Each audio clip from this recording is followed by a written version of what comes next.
Welcome, everybody, to the Raad Life, the only talk radio show that takes you along with host and age explorer Rod Gantos on his continuing journey of discovery into life's challenges, opportunities, options, and all the latest and greatest things that come with getting older. The Raad Life is brought to you this week by Your Home for a Lifetime, a company dedicated to empowering you to stay safely, independently, and comfortably in your own home.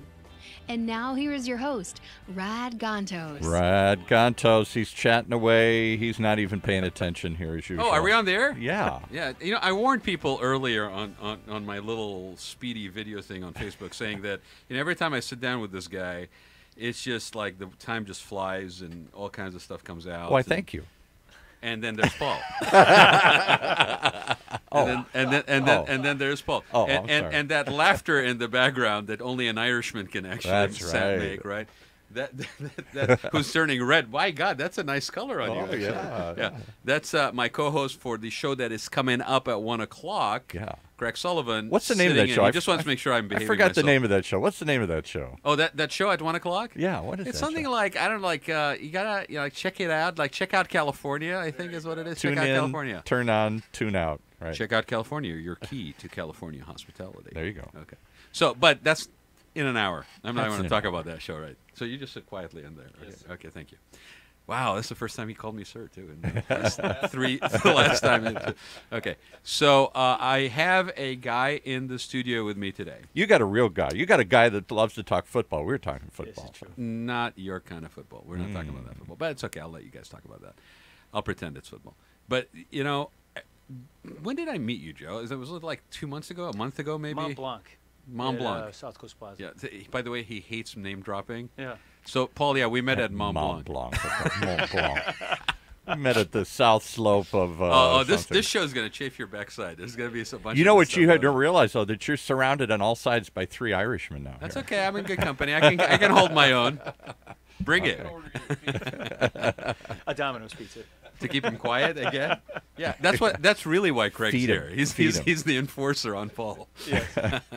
But no, I did not know that, so that just added another wee layer to my show today. Really. But yeah, I think we met like about 2 months ago, maybe at best, Yeah. at Mont Blanc, and they were having a launch of their redone showroom at South Coast Plaza, and we all pretended that we liked it. No, Yeah. we did like it. I but- brought my pen and got a refill. You brought yours and got a refill. That was really Yeah. actually pretty Yeah. funny. We bonded because it was like, Yeah.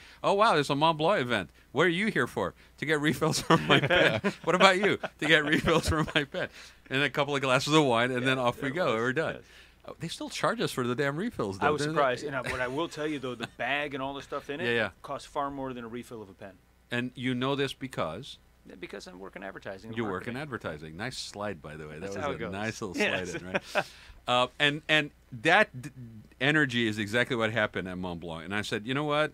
I need to find out about this guy. And we were introduced by a friend of ours. You want to give a shout out? Yeah, Rachel. Rachel Sabota, how you doing? Who is, I believe, flying to Chicago to an advertising conference. Makes perfect sense. So I did tell Rachel if she's listening on the air, because you should be listening on the air because this is the most important thing going on right now. It's all that's going on. Right. To basically give a shout out or send a text message or something. But I'm glad I wanted to give her a shout out too.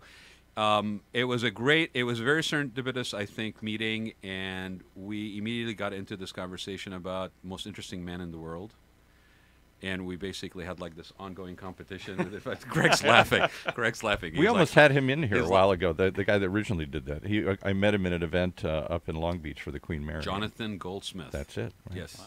Shout out to the most interesting man in the world. Jonathan, they should have never changed the Never. casting on that ad. Total Right? mistake. Yeah, total mistake. And if you need us to call anybody, you just let us know. Joe and I will call whoever we need to call. We'll send our best people. Right. But yeah, we just had this like ongoing bromance and competition going on that evening because, you know, we were just there for the refills on the glasses and on And the the one fence. thing I don't have is a radio show, which See, you you- ended up winning. You with the radio show would be dangerous. But you're welcome anytime, by the way, Oh, Joe. man, Okay, I I'm putting it appreciate out it. there. Yeah. And so he started telling me about his stuff and what he's doing, and you know, between being envious and jealous and like impressed and inspired and all this stuff, I said, you got to be on my show. So and you know what it here is? he On an aging show, And he you're kind of let aging- me work for it a little bit too, by the way. Just You're to be clear. aging So much. backwards. If with what I look like, you're going back to playing games again here. Well, and I did tell people, I teased people earlier that we're going to tell you about something that your parents told you all your life you cannot do. Yeah. And we are here to say, yes, you can. nah. In fact, not only can you, but I propose that you take this thing and go to your parents' house and show them that you can as well. Whether you let your kids do it, we're not going to get into parenting here. But so Joe, speaking to Paul's question about journey and aging and all this stuff, right? Part of what we also talked about was just kind of life's journey and kind of how interesting twists and turns and where the road takes you and things that inspire you, right? So why don't you give people a little bit of background about yourself? Yeah. Best way to describe it is we moved 7 times growing up, and my father worked his way from a guy that climbed telephone poles, couldn't afford college, all the way to the general manager of AT&T. Mm-hmm. So I got to see the American dream. We kept moving and moving, and the houses kept getting nicer, and I never got an allowance growing up. So by the time I was 14, I had 3 of my own small companies, lawn mowing, paper route, and such like that. Probably at the same time. Yeah, at the same time. Well, it was in Chicago and New York, so it was winter, summer. It was seasonal. So where were you born? Chicago? I was born in Chicago. Oh, whereabouts? Yeah. Place called Glen Ellen, Okay. northwest suburbs. Okay. Yeah, and then I don't remember it the first time. My father was working in Manhattan, and we lived in northern New Jersey. And my first awakening was in Madison, New Jersey.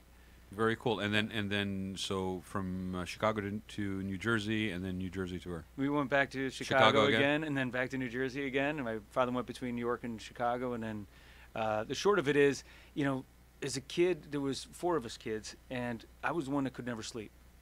And so we always had a basement up north. So I was always sneaking down into the basement working on projects. I built a guitar. I built motors. I loved engine. I just loved working on stuff and tinkering with things. My dad he'd catch me downstairs, and he'd yell at me, but then he'd look at what I was doing, and then he'd try to help me, and then he'd realize it was getting late. You sucked him in. Yeah, I did. I would suck him in, but I was just a restless kid, and very fortunate and unfortunate maybe to be in high school at 13 and in college at 17, but also very fortunate to get a scholarship to RIT in New York, which was a great environment for me. What is RIT? Rochester Institute of Technology. Okay. All right. Go Tigers. That's one thing we also have in common. I went to college at 16. Come on now. Yeah, but that was. So you got me beat by a year. No. Everything. That's not my doing. It was my grandfather, because I was born in January, and so my grandfather actually worked for a Christian, like, nuns, school basically. And so I went in the year before I was supposed to go in. So it kicked me. Otherwise, we would have been 17. Yeah, I got but you. Yeah, but so when I'm only stopping to mention this because when you said, interesting choice of words, fortunately or unfortunately. Yeah, right. I totally get it. Yeah. Yeah. I mean, it was good in way. I got to grow up quicker, but for sports and some other things, Some other things. and some other things, like girls. Like, yes, you got it. There you go. But that didn't work out so bad. I got a beautiful wife and kids. So, but the short of it is. And you played sports. I Didn't you? did, yeah. I was, I played high school sports, but I was a college wrestler. I really enjoyed wrestling. Played, football and baseball, and youth sports growing up. But I loved wrestling and did pretty well. So And, why Institute of Technology? What were you pursuing? Design. Okay. So I wanted to go for design, and they also had wrestling and Design and wrestling. Design and wrestling, the two that go together instantly. Like industrial design? Or Yeah, graphic, industrial, design. applied design, and I did woodwork. I mean, it's a great school. Not many Yeah. people out here know it, but it's got a great reputation in the East Coast. Yep. The So is that why you resources- like Mont Blanc pens? You know what? It is. And I will tell you, I learned a lot about brand and a lot about product and a lot about design there. I studied under some amazing people. And the school is funded by Xerox, Bausch & Lomb, Kodak, which were bigger back then. Yep. But, and it was just a great resources. All the resources they had, the instructors they had, and it was cold as all get up. So there was nothing else to do with So you were books in and the sports. basement all the Yeah, time. it was books and sports. Yeah. And the lab was in the basement, and so it was no different from my childhood. It's exactly what I wanted to do. In fact, I didn't drink in college. I wasn't a partier. I remember my first morning of college in the dorm, and my eyes opened, and I realized my life began. Interesting. That this was it. This is my life now. Right. I own it. I love my parents. I have Yeah. there was no issue there. But I knew that freedom was mine, and I never lived at home again. That was it. In fact, I graduated college in New York and got my Jeep, my mountain bike, and drove out west. Wow. So you didn't even spend time, I mean, doing that with graphics and with that kind of passion. I would have thought that you would have spent some time in New York even working. But I had all sorts of offers, but I did not want to work for somebody. What made you? Oh, I didn't want to work for anyone. Cool. My brother was living. Actually, it's a timely story. My brother was living in Arizona at the time. Okay. And out in Scottsdale, he was an engineer. Went to Marquette, go Warriors, and so I said, hey, I'm going to go out there and start a company.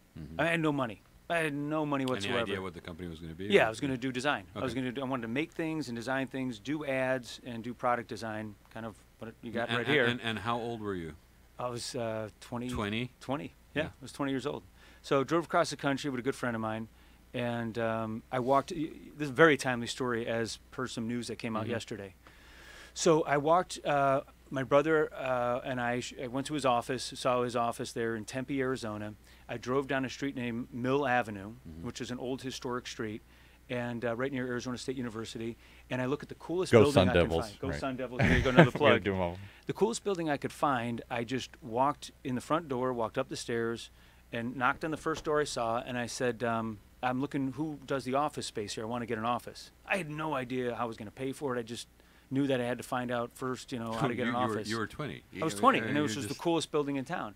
And she was smoking a cigarette indoors like they did. This is, early 90s. And she's, doing this thing. And she's like, oh, what do you do? I said, advertising, design. She goes, well, we run a magazine. She said, you should meet Judy. Wow. I said, okay, I'll meet Judy. So Judy comes up. She's puffing a cigarette. And just wonderful energy out of this woman. She's like, what do you do? And I said, here, I brought my portfolio with me. And so I show her my portfolio, and she has a magazine. And she says, listen, I've got some space at the end of the hall. And, she showed me to it, and I got a fold-up chair and a fold-up table. And she said, if you do design work for my magazine, I'll trade you out for this office space. Wow. Now, her name... I mean, that's huge at 20. Is huge. And her name is Judy Todd. Now, that was her remarried name. So that first summer I was there, there was two of her three sons came in the office. One of them was a young man named David, who was about my age, and he was doing stand-up comedy at the Improv in Tempe. He really wanted to be a comic. He was a really funny guy. So he'd come in the office, and we'd go out to lunch, and he would always talk like this, and he had some issues with this. He kind of talked like his mom sometime, but he was a great guy. And then her other son came in, named Andy. And Andy was an ad guy. So we got to talk, we got to meet, we were talking about ads and stuff, and then I got to meet his girlfriend named Kate. And so who I'm talking about is David Spade and Andy Spade.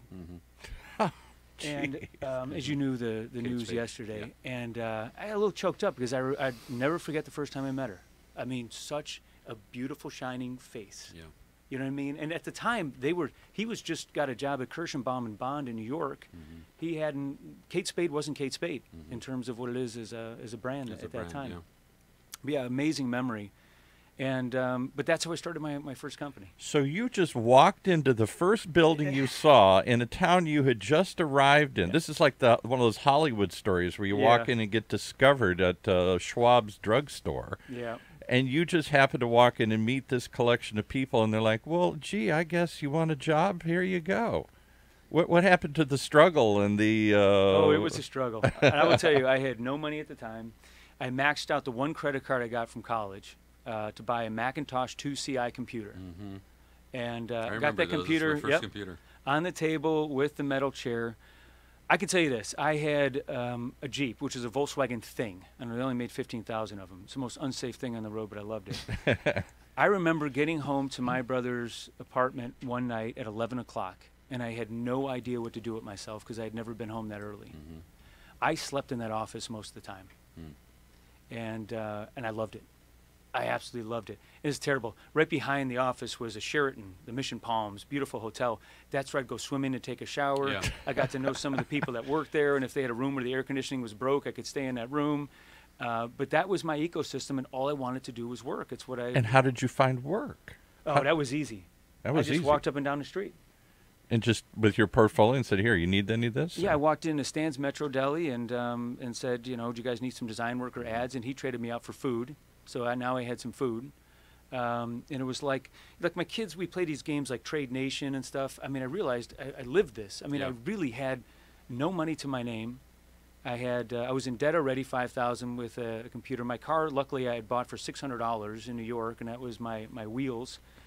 And I went to a Volkswagen thing, which anybody who's the German who Kubelwagen from World War II. Yeah, I know. That doesn't know what the Volkswagen thing is. Go check it out because there's a reason why they call it a thing. That's correct. Yeah. It was a revived German staff car from World War II. Yeah. So what do you attribute that to, Joe? I mean, is it just not knowing any better, like driven, like what is it? It's 20. You're well, I know, I understand that, Paul, but I'm just curious if now. And when do we lose that? And that's a very good question we should come back to. But I mean, we now are afforded the opportunity to look back, right? I mean, so that story you just shared about Kate Spade and David Spade. I mean, when you met them, they were just these guys that basically were the kids that the mom basically was trading you for the office. Yep. Right. And then now you have the ability to look back and kind of trace that. So now looking back at that, what do you attribute that to? I look at let's just take the four people in that office. David Spade, who at the time had a car with no windows. His car, he put towels in the windows, just to keep the sun out. I look at Andy, and I look at Kate. And I remember in that office, none of us really had anything. But we knew that if we wanted something, we had to go over it, under it, around it, and whatever it took. Whatever it took. And to be honest, it's I don't know. I always looked at it this way. In life you have deliberate creators and victims, and in times of my life I've been a victim. In my own mind I've been a victim. But and I had some terrible things happen to me as a kid too, which handcuffed me emotionally as a kid. But that's done. And I could easily rehash it and go down that road. But that part of my life is done. It's about being a deliberate creator. It says that when I wake up every day, I get the option, I get the opportunity to try to create something. And really, I should have been full of fear at the time.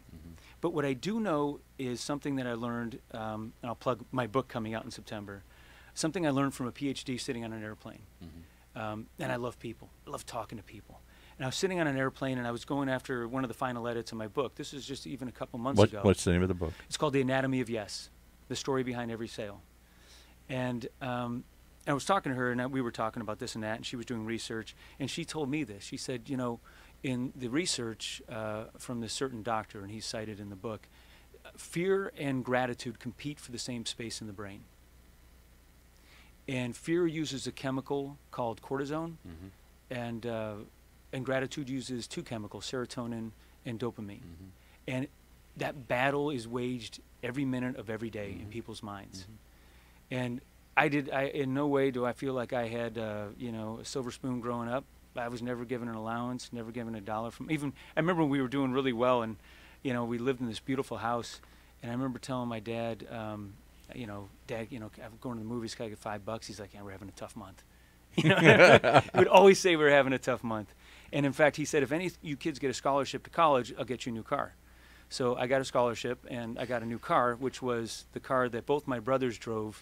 That the Buick LeSabre, yes, that didn't drive. It didn't have a heater core, and two of the doors didn't open, and I was excited to have it. Can I tell you, though, how much that resonates with me? Because I grew up in, it sounds like similar circumstances. My father was a child of the Depression, started off in the assembly line, became an executive with vice president with Chrysler Corporation.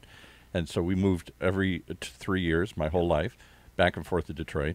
And came time to go to college. We're living in Bloomfield Hills, the most affluent suburb in the community there at the time. And my dad looks at me and says, I'd gotten into the University of Michigan, first kid to go to college and all this stuff. He looks at me and says, how are you going to pay for this? I said, Dad, look around. We're doing good. He says, I'm not paying for this. I never went to college. Nobody gave me a nickel. Yeah. He said, I'll tell you what, I got you a job working down on the assembly line down in the ghetto. There's black people down there. I've never seen black people. I've never been anywhere outside of this little white suburb. He says, well, that's the only way we're going to do. He said, if you do that, I'll split it with you. I thought my dad was the cruelest guy in the world. We fought, we screamed and everything. My friends thought, oh, my God, what a slave driver, what a horrible guy. I'm getting choked up. The best thing he could have ever done for me was to wake me up to the thing and to get me down and to see that reality, not so much just to make a little bit of money, but to make me feel like I earned it and did something for it. Yeah. Well, and that's the ability. But that's the old World War II school that sounds like you came from. That's the ability to look back and basically have reflect on your life. And I think a lot of people, out of a sense of not enough time and not enough, that other things are distracting and more priorities. Don't do that, and yet that is a very important thing to do. It's almost a necessity, I think, to do. Right. In order for you to be able to get past certain things, for you to be able to not repeat certain When things. I came to California, this is what other thought. Maybe you say your dad having a tough month. You're looking in. I know those suburbs. Those are really nice areas that you're living in suburban Detroit. In Chicago. And my dad, I'm moving to California. Okay, I've left. I've graduated from college. I'm coming to California to seek my fortune. You got any final words? Anything you want to say to me, Dad? As I load up my little tiny Omni Horizon, and I've got everything in the world. I'm coming to California, and you don't know when you're going to see me again. He reluctantly reaches in his pocket and pulls out a $50 bill without saying anything and hands it to me. I thought, this won't even get me enough gas to go to Chicago, Dad. But to him, that was $1 million. Mm-hmm. Now, he had a lot more money he could have given me, but for him to hand me anything was so huge. Well, Paul, one thing that sometimes we forget is that people have certain abilities to do certain things, to express things in a certain way. Right. And it's really, sometimes we get in our own way because we filter those people's abilities to give and participate through our own filter of what should happen. Right. And in doing so, we deny the joy of experiencing what it is that they're giving. My first reaction was I was offended when he handed me $50. Yeah, exactly. And then my second reaction was, but knowing him, this is huge. Right. So again, to me, and I had to learn that lesson from family as well as from others, to be open to what it is that people are giving. Yes, right. And seeing it through their eyes versus my own filter. Bingo. And if you do that, then life gets a lot richer, because now you're really experiencing what it is, the giving that they are doing, versus feeling left out or somehow despondent that it wasn't enough, or wait a minute, that's not what you're supposed to say. Mm-hmm. The interesting thing, I'm listening to both of you, is this: how old are you? I'm 62. Not because you don't like saying it. I'm sure. You're 62. Okay. Oh my and God. Joe, how old are you? 50. So here's the interesting thing.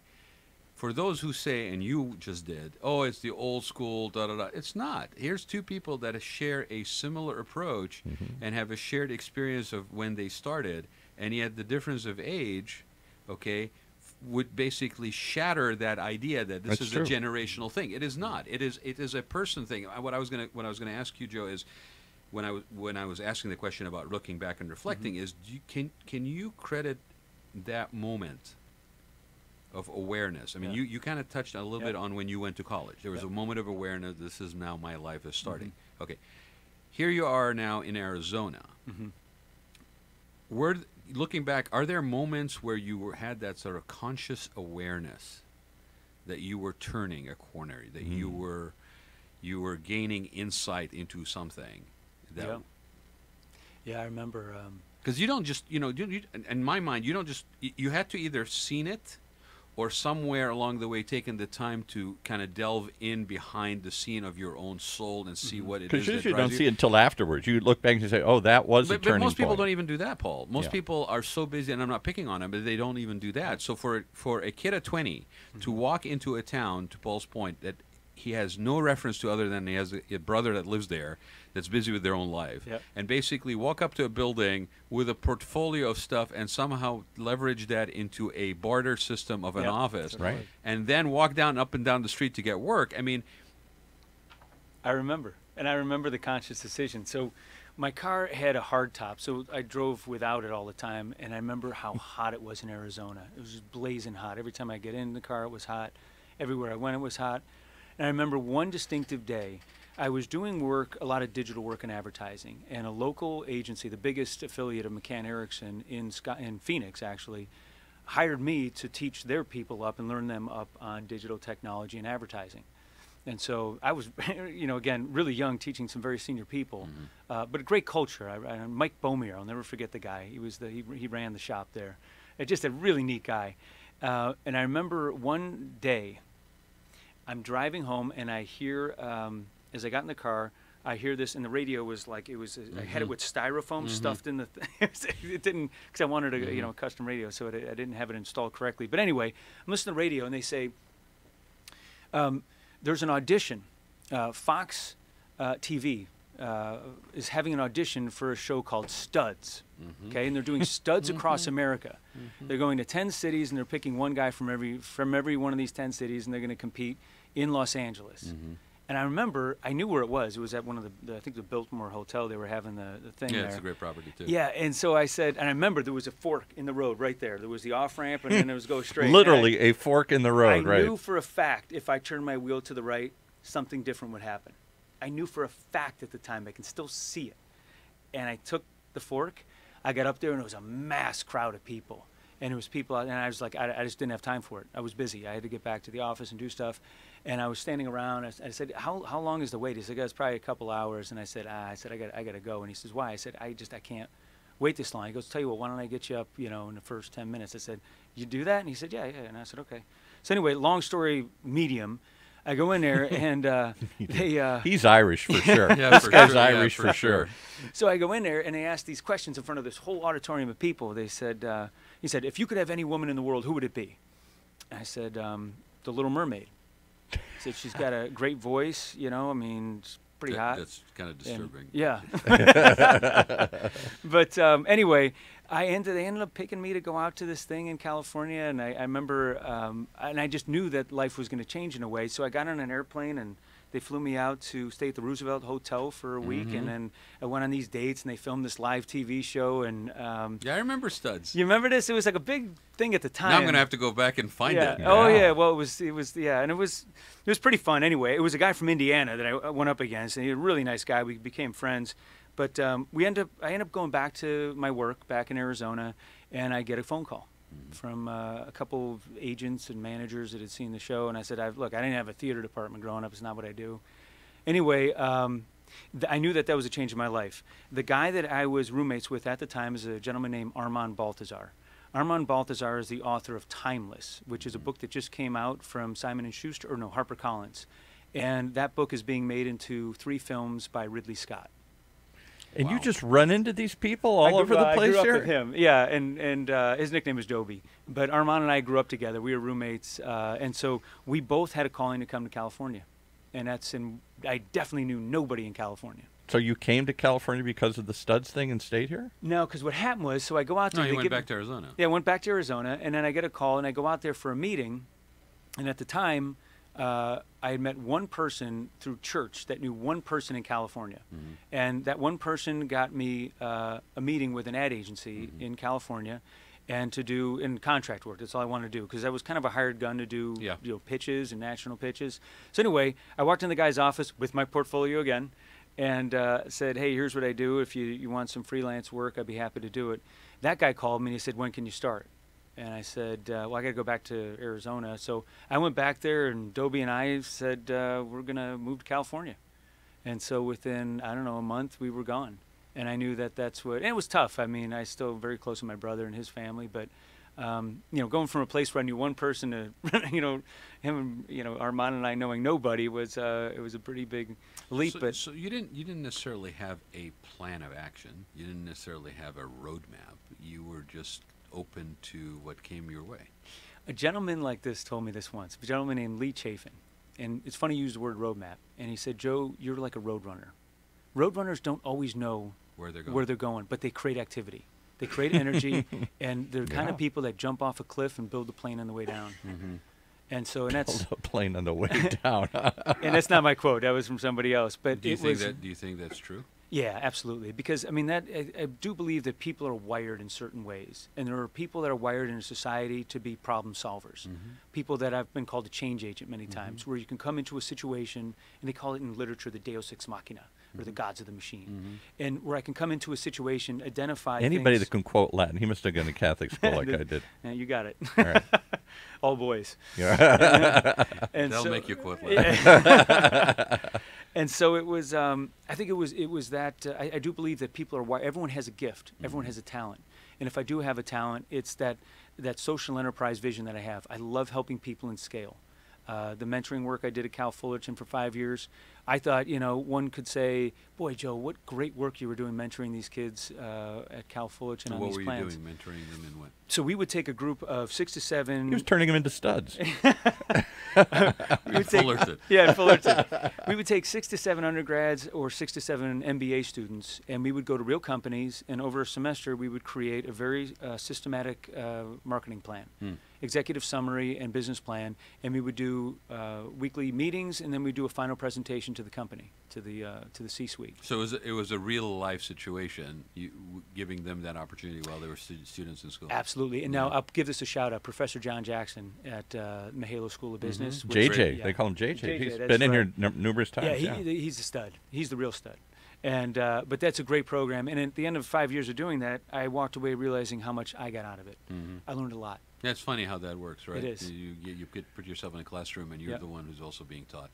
At the pace Rad's doing this, we could be here all afternoon. So I got to cut to the chase. How did you get to? What do you do now? And what with the games? No. You don't get to take over the show. On. We're running out of time here. Craig's waiting to do the next show. You don't get to take over the show. You don't get Craig's to take over the show. Craig's looking at me saying we're not going to make 1 o'clock. Thank you, Craig. Okay. So you are still pursuing this because this same thread, right? You're still kind of exploring opportunities that come your way. You're still kind of giving back in that way, right? Energizing, inspiring people, and so forth, right? How do you do that today? 3 main things: through a book, a ball, and real estate agents. Okay. So say those again. You threw them out so fast. Yeah, a book, a ball, and real estate agents. Okay, so talk about the book. The book is, I wrote it in 46 hours on a train. Having a wife, 2 houses, 3 kids, and obligations to clients, nonprofits, everything else. Let me understand this correctly. Yeah. You actually got on a train to put yourself in a space where you could write a book. I handcuffed myself to the project. Okay. And that was the only way to do it. Where were you going? Did it matter where Just got on a train and sat there? Up and down the coast of California, going nowhere. But going everywhere. That was the point. Because I knew I get a lot of work done when I travel, when I'm flying airplanes, because there's nothing else to do, and I call it being handcuffed to your work. And I thought, hey, I should just get on a plane and fly around, but that didn't make a lot of economic sense. So I just, I had taken the kids down to San Juan Capistrano a few times in the train. I said, you know what? And I looked at the train schedule. They have this thing called the Coast Starlight, which is like an old school train from the 50s. Been on it, comes out of Union Station. And I just, and I figured out what I needed. I had the outline to the book, and it was based on a presentation I gave here in Orange County. So I do a lot of public speaking. I spoke to a group one night, and they kept me there for 2 hours on a Q&A session because I was dissecting each of their companies, the archetype of each of their companies. And this woman said, you need to write a book about this. And I said, I really don't have any time. And she says, no. You just spent the last 3 hours now telling us that we're bound by nothing and that we can accomplish anything. You need to write a book. I said, okay, since you put me on the spot, I will write what constitutes a book within 1 year. And the next day, as an act of public testimony, I put a blog post on LinkedIn saying it was great meeting with everyone last night, and I promised that within a year's time. Here's my accountability. Yeah, and I did it. Yeah, I used the internet to do that for me, and some great comments. So I was about 3 months away from this promise. The deadline's coming. And it started back in 2015, and so I had an outline. I went on a Survey Monkey and paid for an audience of avid book readers. And I said, based on 3 titles in 26 chapters, what would you want to read? And just the title of the chapters. And they came back, and it was almost unanimous, this whole idea of archetypes in business, why a parent dies in the first 15 minutes of a Disney movie, and then beggars and choosers, values and desires. So what is archetypes in business? So other than they need to read the book. Because there are certainly archetypes in storytelling, the hero's journey and all. I studied screenwriting, the hero's journey, all this stuff. Did you write the book? No, I'm just saying. I want to point out that archetypes in storytelling are a well-known feature. I understand, but in what you do, because I'm assuming that the audience that you presented to was business-oriented. It was all business. Yeah, so what is an archetype in business? Sure, so archetypes is archetypos, which is original form. It's a Greek word. And the idea of original form is that there are only, under my theories, which are founded on Carl Jung and Joseph Campbell, there are only 5 stories ever told in business. The hero's journey. The hero's journey, Joseph Campbell, exactly. Yes. See, I knew where I was going with this. A lot of layers to this. Yes, there's a lot of layers to it. And this came through many, many years of failure, many, many years of talking to very smart people. And a University of Notre Dame teacher I had in high school who first opened my eyes to archetypal patterns in literature. Right. And I kept seeing a correlation between literature in business. Well, that's one of the sad things that we have lost when we have basically lost putting emphasis on literature and the classics. Yep. Because there's a lot of that stuff. I was fortunate enough to be exposed to that, and I use it every day. I mean, strength of language, just crafting scenes with words, and actually having those archetypical roles. Yeah, it's fascinating. So can you give us the quick summary of the archetypes? Just so we know. Do you have any particular set archetypes in the book? Okay. Oh yeah, there's 5, and they're based on some history. Again, Young, Campbell, Dan Seberg, a guy I had in high school, and business. So I'll start with one real simple, explain it, and give you the other 4. The quest for identity. Okay. A quest for identity is when a hero in a story goes out, like Jason Bourne in the Bourne Identity, goes out and tries to understand and find out who they are. Were there places in this world? Are they a hero? And Disney movies use this all the time. You look at their heroes, and they're the sort of reluctant hero, and they go through a series of tests where they have allies and enemies. And that quest for identity becomes who they are.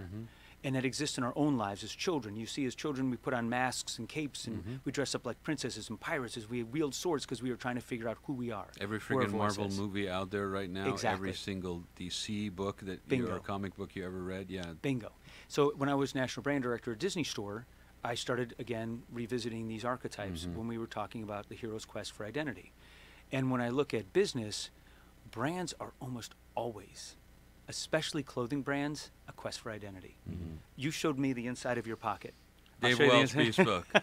Who you got? I've got Ted Baker. Ted Baker, yeah. The clothes that we wear, what we choose to wear, what we put on our feet, what we drive, the houses we live in, are all part of this formation of our identity. And you talked about Kate Spade. Yeah, I mean, that whole thing. About Kate Spade. This starts at a very young age. I'll give you one teaser. And I talk about it in detail in research. By the time we're born, in the first 20 minutes, we will have adjusted the frequency of our cry 20 times to get the attention of our parents. It's done instinctually. Wow. Children will go to 300, 600 decibels, or adults, 300, 600 decibels. A child will go up to 900 decibels. Wow. 1,200 if one of the parents is addicted to drugs. So you're calibrating for the attention. Bingo. And they're trying to find, so we never lose this quest in our life to try to find an identity. The others are dragon and treasure, which is very simple. Kill dragon, get treasure. This is business all day long. Then you have what's called the descent into the underworld, and then you have a restoration of the wasteland, and then the quest for the Holy Grail. Very cool way to actually put them in really the book. cool. Yeah, now I'm really cool. really Now you tease me to read it. When does the book come out, or So- when is so- it? so- Just so we. hold on. So You don't want to plug the book? No, hold on a second. I'm gonna let him plug the book, but I'm curious because there's another thing here. We talk about the show being a journey of aging, right? Okay, so from day one we are this, right? I'm assuming you picked that particular archetype because it is a common archetype that is We're born into. The quest, and you use that word, okay? Does the quest ever get fulfilled? Yes. Okay. Because the last one is the quest for, there's a chronology to these, and I just named them in chronology. Yeah. Every business goes through them in the life of their company. Yeah. Every person goes through this in the life of their own. It's the quest for the Holy Grail, which is eternal life and your legacy that you leave on this earth. So so going through the archetypes in the sequence that you mentioned is a learning journey as well to get to that last archetype. It's a That compound. You can't jump an archetype. You got to go through the archetype You have to the to. next one. Especially the descent into the underworld. Okay. You have to go through it several So times. now that I basically got that out, when is the book coming out? It's scheduled to be out in September. It'll be Beacon Press out of Ohio. The funnier story is I wrote the book because I didn't have time. I had no intention to make money on it. I just wanted to fulfill this promise and make it, a self-published book. Yeah. So I wrote it, and I knew what I had to do. I wrote it in 46 hours on the train, the first draft, and I went and found a woman that self-publishes books. And you pay her a fee, and she was highly recommended, so I sent it to her. And she said, you may want to approach a publisher with this. I said, I thought I just did. She said, no, I think you should give this a go. Like a main paper. Yes, so I sent it to two publishers only, and I said, if I go 0 for 2, because I had other things, I wanted to check this off my list. I had 2 other things going, and I'm like, 2 publishers, if I go 0 for 2, I'm self-publishing. Right. And fortunately, I heard from both of them, and within 2 months, the twist was I was given a book deal in advance, and the twist was it was a 2-book deal. So there's another one coming. And I said, I'm not a. Another. I said, I'm not a writer. Another train trip coming. I thought they'd make it a trilogy to keep the storytelling alive you know what? here. You know what? But Lord of the Rings. I bet you that Joseph Campbell, when he wrote the first book, didn't think there was going to be another one coming. No. And I keep telling him, I said, I'm not a writer. I said, you keep saying that. And I said, I'm not an author, but it's been a wonderful, it's really been wonderful working with Beacon as well. In fact, I've done about 5 speaking engagements just on a book. And I even said, maybe we never release the book. Because it's really good before it's released. So will it be out in retail, or is it just online, or how are people going to be able to get it or find out about it? Through Beacon Hill, probably both. Yeah. It's a world that I don't invent to say that I know. I know that the contract I went over with my attorney very closely, and I know what's supposed to happen. Audiobook, everything from Amazon to retail and all these other. But I don't know the way this goes. The only person that's guiding me on this is an author that has sold 25 million books. And so I'm kind of I'm taking his lead on this and kind of doing what he tells me to do. So now, Joe, that you got that off your to-do list. What were the other 2? And I think it's hilarious that you got it yourself on the train, by the way. Scenery must have been great. It was great. Right? I got great pictures, and it wasn't heroic, honestly. Did you ever get off the train for anything? I did. I got off the train because I had to work out the schedule. I got off the train and did an Airbnb Airstream. So I stayed in a night in an Airstream, and then I just walked, a few miles to reflect on what I was doing, and then I went to a restaurant and wrote till it closed, and then. So it was just, and again, this was not a heroic cause. Where was the Airstream in the restaurant? It was in, you know where this is.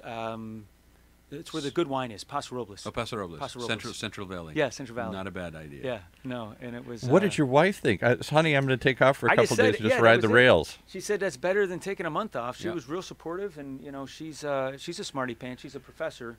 College professor, and so she knew, and she knows me. So time's a fleeting past here. Quickly, we got the book out. We got the other 2, the ball and the what? So it's off your list. What else? What else are you now doing?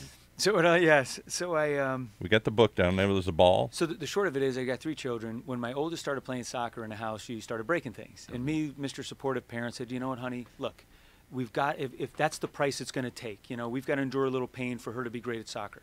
And she's like, okay. Then she kicked the ball and it knocked over a plate of spaghetti on our brand new custom couch and got spaghetti sauce all over it. And I said, ball's out of the house. And then I felt bad. And so I said, I called my brother John. He is a 2-time national NSCAA Coach of the Year in soccer out of Wisconsin. And I said, John, what do I get for the kids to train in the house? It's blazing hot outside. They don't want to go outside. What do I get? He goes, Joe, it's all junk. I said, what do you mean? There's got to be something. I've seen like the ball on the bungee, the ball on the stick. He goes, Joe, it's all junk. The secret to soccer is bilateral training. They have to use both feet at a young age, and if they don't, they can't. I said, okay, fine. If you could have any training device. It's almost like dancing. It's like dancing. Yeah. Exactly. You have like piano. You can only piano. He uses that example. He says, you need 2 hands. So I said, okay, if you could have any training device in the world, what would it be? He goes, an anti-gravity ball.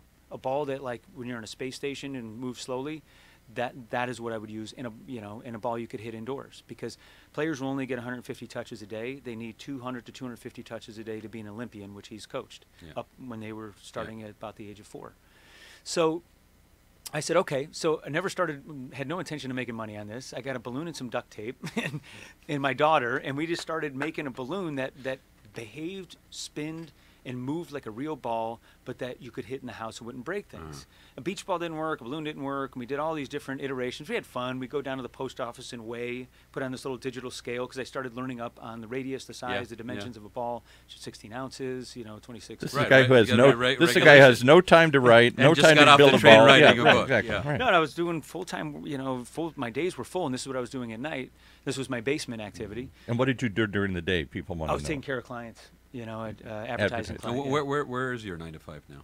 So right now I'm doing most of my work for First Team Real Estate, First Team Christie's, and I love it because these realtors are entrepreneurs, all of them. Yeah. They run their own universe, and they're killers. And they, just like me, they had no backup, no guarantee of income, no 401k, but no ceiling on what it is they can go out and do and earn. So I love working with them. 48 specific agents of theirs. I've had one-on-ones on their top agents. They're wonderful people. It's a great So you're company. doing this it's the way you phrase it. This is your basement activity. This is my basement activity. You're still in the basement, Joe. I'm still in the basement. Yes, and I forever will be. So hold up I'll the be ball. buried in a basement. So hold up the ball as time runs out. What do we got? So this is what happened. The long short of it is, I came up with a ball, and we shot a video at the house with some Olympic athletes that my brother knew. Hold it a little closer to the camera because I can't quite get it here. And we shot this thing at the house, and again, ViCTURY with a U. ViCTURY with a U. And like a road runner, I went out and shared this video with I was at a trade show with another client about a year and a half ago, and I showed a video to this ball company, largest ball maker in the world, and they said, "Can we? When can we see that? Can you come out to Ohio and show it to us?" And I said, "Yeah, sure. When do you want to see it?" They're like, "As soon as you can." So I flew out there, showed them the ball. The company's Hedstrom. They're out of Ohio. And the CEO looked at his product guy and said, "How much would it cost to make that?" He gave a price, and the CEO took me to lunch, asked me if I was interested in selling the company. I said, "No, I'm having fun with it." And they've been great partners. We took it to New York International Toy Fair in February. This year, and Fatherly magazine named it out of 150,000 toys, top 12 best toy. Which was really humbling, too, in many ways. Congratulations. Yeah, That's thank awesome. you. And that's when I looked at them when the article came out. I said, guess what? This is where the work begins. Yeah. This is where the work really Aren't starts. you ever amazed that you just walk into these things and you get two publishers when the woman who wrote Harry Potter went through 200 publishers or something. You get a walk into a place in Tempe and get an immediate job and a place to work. You go to an audition and you go to the head of the line and get picked as one of the studs. I mean, you just seem to have this happenstance. So what do you accredit that to? I mean, it's luck of the Irish? I mean, luck of the Irish, absolutely. What do you accredit that to? I've told you, maybe 5 things? Yeah. I have not told you the 5,000 failures that I've had in my life. And I'm telling you, they were hard failures. I've got over 500 stitches in my body. I have gone through up and down, physical, emotional hurricanes. Because when you put yourself, and it's just like Cervantes said in Don Quixote, when you fight and do battle with windmills, you either get cast into the mud or cast into the stars. It was chapter 13. Wow. And so, yeah, I've been thrown into the Classic mud. literature, ladies and gentlemen. Pick up a book every once in a while. This is what happens to you. Yeah. Well, and that's great. Thank you for sharing that, because I think in society we also forget that that's part of that story as well. That's the side that you don't maybe necessarily talk about, but it is definitely part of that journey, right? So how do you survive it? By always remembering where I came from. I will tell you this, that my first memory in life was watching my little sister die. And I can remember it like it was yesterday. Yikes. It was and I blacked out for a few months after. I was really young. What did she die of? SIDS. And I mean, it's, I don't know, Mom, How old sorry were if you? I do this. She was 1, I was 3. Okay. And I still remember my mother trying to resuscitate her. That was my first memory in life. And it's life, I mean, it is a hurricane. But in the middle of it, there's a beautiful eye. Calmness. And that's what I look for. And I'm willing to fly right in the face of the hurricane to find that calm. Find the calm. And hold on to it as long as you can. How do people get in touch with you if they want to be calm That's and great, Joe. do any of this? You hashtag the Raad Life first. You you call Raad first. My buddy Joe Burke right here. This is my guy. This is my contact. He's your agent. Right. Yes. The easiest way to get a hold of me probably is through Joe. There's 2 ways you can get a hold of me. Joe at anatomyofyes.com. That's the book. That's the book. If you want to get a hold of me for real estate, and if you have any interest in being a rock star in real estate, Joe at firstteam.com. If you have any interest in getting these balls, if you go to ViCTURY.com or ollieball.com. ViCTURY with a U. ViCTURY with a U. We have the other one too. Yep. We've already sold 523 ViCTURY balls, and you can't even buy it yet. It won't be out until This is like August. a Shark Tank story where you're going to go in. Yeah, they called twice. We then we turned them down. Come on. But we, yeah, thank you for that. And the thing with the ball is we will be in a major retailer, I can't say who it is, in October, and another major retailer in the spring. So, and again, I can tell you this, my kids created this problem, and my kids are the ones that solved this problem. And my brother, too, has been a huge partner on this, and has really been great. And what was your third thing, just quickly? You had a ball? And real estate. And I touched on that, yeah, real that's estate, right. Okay. working with these realtors. So, Joe, I really appreciate you being here. One of the most amazing really journeys, one of the most captivating stories, and I'm a storyteller. I can talk forever, as these guys will attest. You outshone us all. Well, today. we've talked about this, that this kind of quest, this kind of journey doesn't end. It may change, it may morph, it may take on a different side street or whatever. But if you have this passion for exploration, this passion for being open to what life has to offer, and thanks for sharing the fact that that was your earliest experience too, because I think that's important for people to know that there's pain sometimes, there's things that motivate us to look past that pain, and this is why we say, you know, pursuit of passion all the time. Find your own passion, pursue it, do whatever you need to do to basically be true and authentic to it, be on brand. Agreed. Thanks, Jim. Oh, thank you. Really. I hope you'll come back when the book comes out and when the balls start bouncing, and we can talk more about this, because it's an amazing story. This man will have me. I'm game. Always. And for now, I will relinquish the mantle of the most interesting man. No, I don't want it. It puts a target on your back. You don't want it? I don't want it. I got newsflash for you, buddy. It is on your back. I will take second most interesting man alive. How about we share it? Yes, okay, it's shared. Done. We have an accord. And Rachel, thank you for the introduction. I have a feeling this guy and I are going to be basically good friends for a long time. I think so. You have been listening to the Raad Life radio show with your host and age explorer, Rad Gantos, brought to you on the one and only octalkradio.net. Join us again next week as we continue our journey of discovery into life's challenges, opportunities, options, and all the latest and greatest things that come with getting older. Imagine what it would feel like to lose everything: your job, your home,